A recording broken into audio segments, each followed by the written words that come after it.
Depuis quelques semaines, il est très méchant dans son comment. Alors là, il va être très gentil.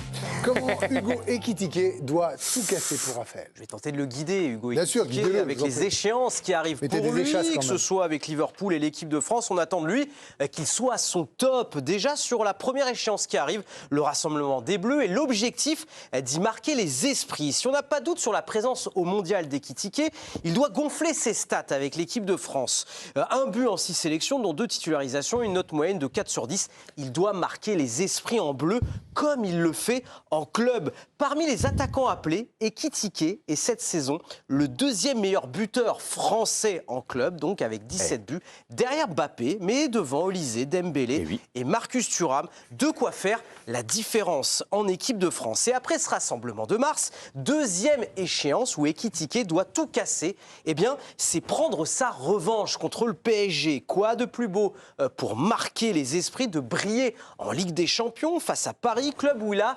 clairement échoué. Arrivé de Reims à l'été 2022, il n'avait jamais réussi à s'y imposer. 14 titularisations sur 32 matchs disputés, seulement 4 buts marqués et une note moyenne de 4,15 sur 10. L'occasion donc est belle pour valider tout le parcours réalisé depuis son départ il y a un peu plus de 3 ans. Et pour y parvenir à tout casser, que ce soit avec le PSG et avec les Bleus, j'ai la conviction qu'il a largement les moyens d'y arriver, d'y parvenir, de par son profil de joueur décisif et atypique.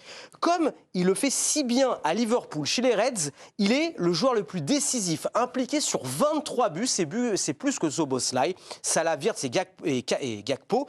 Et le Français est aussi le meilleur dans son club dans les duels. 361 duels disputés. C'est mieux Konaté, Gakpo ou encore Van Dijk, les 2 défenseurs centraux. Et techniquement, malgré son mètre 91, il est le meilleur dribbleur européen parmi les attaquants, je précise de pointe, à plus de 100 dribbles tentés, 50% de dribbles réussis. C'est mieux par exemple qu'un certain Kylian Mbappé. Une saison donc en fanfare jusqu'à présent qui doit lui permettre de tout casser pour la fin de la saison. Je comprends pourquoi vous êtes gentil. Vous êtes le même. Franchement, vous a-t-on déjà vu dans la même pièce qu'Hugo Ekitike, Raphaël Sebaoun? Là, j'ai un doute. Cela dit, Johan, je vous voyais l'écouter avec beaucoup d'attention et hocher de la tête. Hugo Ekitike, quand même, il a ce profil assez exceptionnel de pouvoir être à la fois technique, puissant malgré sa grande taille et finalement tellement fin et très adroit devant le but. Pour vous, est-ce qu'il peut réussir de manière exceptionnelle cette fin de saison? Je pense qu'il va être récompensé. Alors tu vois, il est un peu sous les radars, je trouve qu'on n'en parle peut-être pas. Et bravo pour ton billet d'humeur bien argumenté. C'est un comment. Non mais franchement, le comment, pardon. Parce que franchement, je trouve qu'on en parle pas assez, c'est énorme, c'est mentalement surtout. Tu arrives à Liverpool, une saison compliquée forcément, ça démarre très mal, il est titulaire. Mais va résister à la pression de Liverpool. Liverpool, tu peux craquer, tu peux passer à travers. Il a profité de la blessure d'Isaac et tout. Mais là, il était même titulaire quand Isaac jouait. Oui. Hein. Mais surtout au début de saison, il est titulaire. Après l'arrivée, on peut se dire. Et là, il a quand même une saison à 20 titularisations en première ligue. Il te met 11 buts. En décembre, il y a un moment donné, il te fait une série formidable. Il te met un doublé, il te met un but. T'imposer à Liverpool le poids de l'histoire, le poids d'Anfield, le poids d'une saison compliquée, le poids d'une équipe aussi brisée par la mort de Jota. Et là, il répond présent. Et l'année dernière, déjà, à Francfort, on se dit tout le monde réussit à Francfort, tout le monde réussit en Bundesliga. Tu viens du Paris Saint-Germain, il te fait une saison extraordinaire, il met 15 buts en Bundesliga. Va t'imposer déjà à Francfort qu'en Paris Saint-Germain. Je pense que la saison Paris Saint-Germain lui a fait beaucoup de bien parce que tu apprends à voir les matchs sur le banc, tu apprends à souffrir de la concurrence, tu apprends à te taire, comme Zahir Emery cette saison. Et moi, je trouve qu'il lui manque, tu vois, le grand soir, le grand match, la grande opportunité, un match qui est vu par 5 millions de Français. On préférerait en bleu alors. Voilà, il te manque le truc et pour moi il peut te faire une carrière, il est encore très jeune à 23 ans et ce garçon pour 23 ans, je trouve que, et comme tu dis, technique, physique, tactique et surtout il s'est imposé dans le grand club de Liverpool. Alors Joe, il est arrivé au PSG sans doute au pire moment, c'est-à-dire le moment où il n'y avait pas de turnover, c'est-à-dire qu'on ne sortait pas Mbappé, Messi et Neymar. Ouais.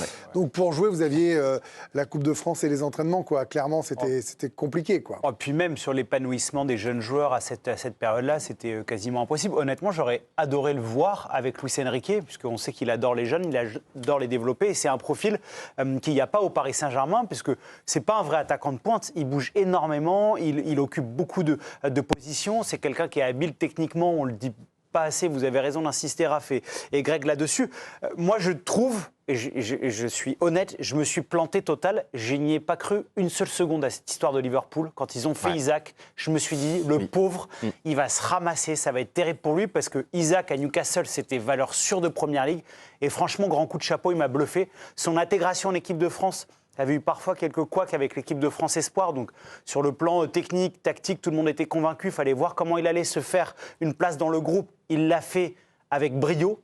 Les gens, il a mûri parce qu'il y avait peut-être de l'immaturité dans la prétention, ce genre de choses. Et il a compris comment marcher un groupe. Totalement. Et parfois, on est matrixé par le phénomène Mbappé. Tout le monde doit être prêt partout à 19 ans. Ce n'est pas le cas de tous les joueurs. Mais que ça soit en bleu, en club, sur le terrain et en dehors, je lui tire un grand coup de chapeau parce qu'il a réussi à séduire tout le monde en quelques mois. Alors, on pourra aussi s'interroger sur la stratégie de Liverpool d'acheter à la fois Isaac et Ekitike. Ça, c'est autre chose. Non, mais on a raison. On a raison de laisser partir Diaz parce qu'a priori, il n'est pas cramé vu comme il est très bon au Bayern. C'est pas loin d'un Ramos Koulibaly quand même, sauf que là, ça réussit mieux. Ouais. Jeannot, Hugo Ekitike en bleu, il est le remplaçant numéro 1 de Kylian Mbappé au poste de 9 ? C'est pas le même profil. Le problème, il est là, c'est qu'il a un profil différent. Donc, pour moi, avec tous les ailiers et les meneurs de jeu qu'il y a, c'est parfait. Ouais, mais c'est un joueur qui peut permettre à Deschamps de s'adapter par rapport aux adversaires qu'il aura, puisque pour l'instant, on n'en connaît que deux, le Sénégal et la Norvège. Je le vois bien jouer plus contre la Norvège que contre le Sénégal, par rapport justement à ses aptitudes physiques, à cette volonté d'aller tout le temps au contact, les duels. Raphaël en parlait. Donc, quelque part, c'est un joueur qui va apporter un vrai plus. Moi, j'ai eu un petit souci aussi quand j'ai vu arriver Mateta. J'ai dit, tiens, Mateta, ça peut être un profil différent. Bon, il se trouve qu'il joue moins, il revient de blessure et qu'il n'est pas dans cette liste-là. Donc, il a vraiment une belle opportunité à saisir. Moi, il est devant Thuram et Koulibaly, par exemple. Oui, mais alors après, ou derrière Thuram et devant debout. Moi, je ne suis pas fan de Marcus Thuram. Je préfère, à la limite, justement, Ekitike, parce que je trouve que c'est quelqu'un qui, encore une fois, a un profil très intéressant et qui va pouvoir s'adapter justement au système de jeu qu'a décidé de mettre en place Didier Deschamps. Moi, mon regret, c'est effectivement, et vous l'avez dit à juste titre, quand il y a Neymar, Mbappé et Messi débarquer là, mais je pense que ça va être un des plus gros regrets de Luis Campos. Je sais, j'ai pas eu l'occasion d'en parler avec lui, mais parce qu'il avait énormément misé sur ce garçon-là. Quand il va le chercher à Reims, et à Reims, il avait de très bonnes stats. Oui. Moi, je m'étais dit, ah ouais, pourquoi pas. Et puis finalement, après, quand on a vu ce qui se passait au PSG avec l'arrivée de Messi... Rappelez-vous, c'était l'époque où on disait le PSG n'achète jamais en France, ne donne pas 5, 10, 15, 20 millions. Là, il donne 35 moi, j'étais content pour justement un Français qui vient d'un club français dans lequel il a pu déjà émerger et finalement...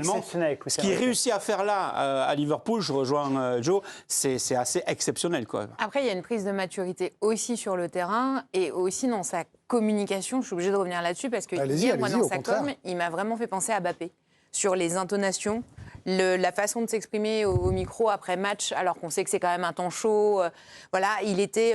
Parfois, on l'a même trouvé prétentieux sur quelques secondes, mais moi, ça ne me dérange pas. Ouais, Mbappé. Et à la rigueur, si cette confiance-là, il me la donne en bleu, je dis oui 1000 fois en fait. S'il arrive à garder la confiance qu'il a à Liverpool, la carrure, la stature qu'il a pris, si en bleu il arrive comme ça, oui, pour moi, c'est le remplaçant de Mbappé. Mais à mon sens, jusqu'à présent, il a encore malheureusement en France et en équipe de France à prouver. En fait, c'est toute la difficulté et ça rejoint aussi un peu ce que tu disais. Et vous le sentez capable ou pas? Parce que c'est ça ma question. C'est ça le truc, oui. Est-ce qu'il peut j'aimerais le sentir capable, mais en bonne française un peu bébête, je me dis, je suis pas sûre à 100%. C'est un peu ce que tu disais tout à l'heure quand on critique souvent les clubs français ou la sélection versus les clubs étrangers. Là, comme je le vois pas évoluer de la même manière parce qu'entre guillemets, il est pas chez nous, j'ai un peu plus de doutes parce qu'il m'a marqué hier, par exemple, sur un super temps fort. Est-ce que je lui donnerais confiance entièrement en bleu? Aujourd'hui, je doute. Bon. Mais je ne suis pas sélectionneuse, donc on met en même temps. Bien sûr. Non, mais après, ce qui va être absolument passionnant, c'est de voir les réponses qu'on aura très vite. Le match entre Liverpool et le PSG, c'est le 8 avril. Oui. Retour suivant. Là, vous avez la tournée aux États-Unis. Je pense qu'on aura nos réponses avant la mi-avril.